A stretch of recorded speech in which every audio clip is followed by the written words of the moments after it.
Hello friends, welcome to another video. അപ്പോൾ ഇന്നത്തെ video എന്ന് പറയുന്നത് സെൽഫ് കുക്കിംഗ് വീഡിയോ ആണ്. ഇന്ന് ഡിന്നർ ഞങ്ങൾ തന്നെ ഉണ്ടാക്കുമെന്ന് വിചാരിച്ചു. വേറൊരിടത്തുമല്ല, ഞങ്ങളുടെ റൂമിൻ്റെ വെളിയിൽ തന്നെ.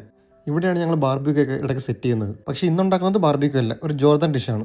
ഗലയത് ബന്ദൂറ എന്നാണ് ഡിഷിൻ്റെ പേര്. അപ്പോൾ അത് ഉണ്ടാക്കാനുള്ള സാധനങ്ങളൊക്കെ നമ്മൾ കുറച്ച് മുന്നേ തന്നെ പോയി ക്യാൻറ്റീനിൽ പോയി എടുത്തിട്ടുണ്ടായിരുന്നു.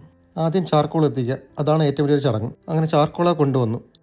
ഈ ഒരു ചാർക്കോൾ ഉണ്ടല്ലേ നീളമുള്ളത്, ഇത് ഞങ്ങൾ ഫസ്റ്റ് ടൈമാണ് യൂസ് ചെയ്യുന്നത്. അത് കത്താൻ ഭയങ്കര പാടായിരുന്നു. അങ്ങനെ എന്തായാലും കനലെത്തിക്കാൻ വേണ്ടി ചാർക്കോളൊക്കെ അടുക്കി വെച്ചു. പിന്നെ നമ്മുടെ ഡിഷ് ഉണ്ടാക്കാനുള്ള വെളുത്തുള്ളിയും സവാളയൊക്കെ അരിയുന്നതാണ് അടുത്ത പണി. ഈ ഇരുന്ന് അരിയുന്നില്ലേ, പുള്ളിക്കാരൻ്റെ പേരാണ് ബാദി. പുള്ളിക്കാരൻ ജോർദാനിയാണ്. പുള്ളിയാണ് ഇത് ചെയ്യാനുള്ള ഐഡിയ കിട്ടത്. അതുകൊണ്ട് പുള്ളി തന്നെയാണ് ഇന്നത്തെ ഷെഫും. അങ്ങനെ ഒരു സൈഡിൽ ഇതുണ്ടാക്കാൻ വേണ്ടിയിട്ടുള്ള തക്കാളിയും സവാളയൊക്കെ അരിയുന്നതാണ് പണി, മറ്റേ സൈഡിൽ കനലെത്തിയുള്ള കഷ്ടപ്പാടും. ഈ ഒഴിച്ചത് കനലിൽ പെട്ടെന്ന് കത്താനുള്ള ലിക്വിഡാണ്. അവസാനം ഒഴിച്ചൊഴിച്ച് ലിക്വിഡ് മൊത്തം തീർന്നു. ഞാൻ നേരത്തെ പറഞ്ഞില്ലേ, ഇപ്രാവശ്യം മേടിച്ച ചാർക്കോൾ ഭയങ്കര മോശമായിരുന്നു. സാധാരണ ലിക്വിഡ് ഒഴിക്കുമ്പോഴത്തേക്കും പെട്ടെന്ന് കത്തേണ്ടതാണ്, പക്ഷേ ഇത് മൊത്തം ഒഴിച്ചിട്ട് കൂടി അത് കത്തിയില്ല. അവസാനം അവിടെയുള്ള പേപ്പറും കാർഡ്ബോർഡും ഇട്ട് വരെ കത്തിച്ചു. എന്നിട്ട് എന്തോ രക്ഷ. പിന്നെ ഒന്നും നോക്കിയില്ല, ഇനി തടി ഉണ്ടെങ്കിലേ കാര്യം നടക്കത്തുള്ളൂ. അങ്ങനെ ഞങ്ങൾ കുറച്ച് തടി നോക്കാൻ പോയി. അവസാനം ക്യാമ്പ് ഫുള്ള് കറങ്ങി കിടന്ന് തടി നോക്കലായിരുന്നു ജോലി. അങ്ങനെ കിട്ടിയതോ ഈ ഒരു ഐറ്റം. പിന്നെ അതങ്ങ് എടുത്തിട്ട് വന്നു. പിന്നെ അതവിടെ ഇട്ട് ചോട്ടി പൊട്ടിച്ച് കഷ്ണങ്ങളാക്കി തീയാക്കാനുള്ള തടിയാക്കി. അങ്ങനെ ഒടുവിൽ കുറേ കഷ്ടപ്പാടുകൾക്ക് ശേഷം ഒടുവിൽ തീ കത്തിച്ചെടുത്തു. ഇതുണ്ടാക്കാൻ വേണ്ടി ഇവർ എണ്ണയായിട്ട് യൂസ് ചെയ്യുന്നത് ഒലിവ് ഓയിലാണ്. അങ്ങനെ എണ്ണ തിളച്ചതിന് ശേഷം അതിനകത്തേക്ക് പച്ചമുളക് ഇട്ടു. അങ്ങനെ പച്ചമുളക് ഒന്ന് വഴണ്ടി വന്നതിന് ശേഷം അതിലേക്ക് ഇട്ടത് വെളുത്തുള്ളിയാണ്. അങ്ങനെ വെളുത്തുള്ളി നല്ല രീതിയിൽ വഴണ്ടി വന്നു. അതിനുശേഷം അതിലേക്ക് ഇട്ടത് സവാളയായിരുന്നു. ഒരു 4-5 വലിയ സവാള ചെറുതായിട്ട് അരിഞ്ഞത്. പിന്നെ സവാള ഒന്ന് വഴണ്ടി വന്നതിന് ശേഷം അതിലേക്ക് ഉപ്പും കുരുമുളകും ആഡ് ചെയ്തു.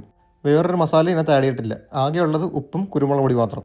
പിന്നെ അതിലേക്ക് ഒരു 5-6 തക്കാളി ചെറുതായി അരിഞ്ഞതും കൂടെ ആഡ് ചെയ്തു. അങ്ങനെ ഇതെല്ലാം കൂടെ ഒന്ന് മിക്സ് ചെയ്ത് കുറച്ച് നേരം അടച്ചു വെച്ച് വേവിക്കണം.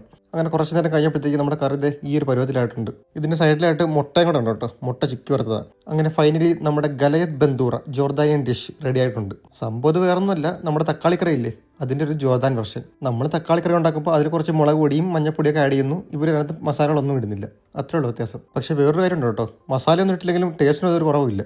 ഇനി അടുത്തായിട്ട് കഴിക്കുന്ന പരിപാടി, കുബൂസിനോട്ടാണ് നമ്മളിത് കഴിക്കുന്നത്. കുബൂസ് എടുത്ത് ഈ കറിയിൽ മുക്കി ആ മുട്ടയായിട്ട് ഒരു പിടി പിടിച്ചാൽ അത്യാവശ്യം നൈസാണ്.